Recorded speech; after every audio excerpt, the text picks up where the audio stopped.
आता अनेकांच्या येत आहेत। रेल्वे अधिकारी देखील या संदर्भातली माहिती देत आहेत। सोबतच प्रशासकीय पातळीवर नेमकं काय केलं जातंय हे सुद्धा सांगितलं जातंय।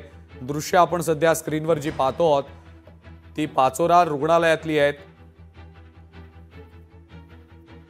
असल्यामुळे त्यांना गाडी लक्षात नाही आली, समोरून दुसरी गाडी आली आणि त्यामुळे त्या पटरीवर जे लोक होते ते सगळे चिरडले गेले। इकडच्या साईडची लोक होती ती वाचली आहेत। आता इथे स्पॉटवर आल्यानंतर असं लक्षात येतंय की जवळपास 11 लोक दगावलेली आहेत। 10 लोकांना इंजर्ड म्हणजे त्यांना जखमी असल्यामुळे त्यांना तात्काळ आता पाचोऱ्याला ऍडमिट त्या ठिकाणी करण्यासाठी सगळे अँब्युलन्स त्या ठिकाणी रवाना झालेले आहेत। गाडी कुठली होती?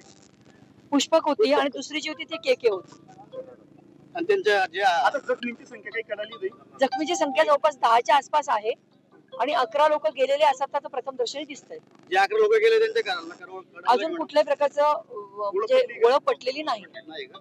थँक्यू। गाडीमध्ये काहीतरी। तर जळगावच्या खासदार स्मिता वाघ ज्या घटनास्थळी दाखल झालेल्या होत्या त्यांनी माहिती दिली आहे। 11 प्रवाशांचा मृत्यू झाल्याचं त्या म्हणतायत आणि जवळपास 12 ते 13 जण जखमी आहेत। पाचोरा रुग्णालयामध्ये या सगळ्या प्रवाशांना उपचारांसाठी सध्या दाखल करण्यात आलेलं आहे।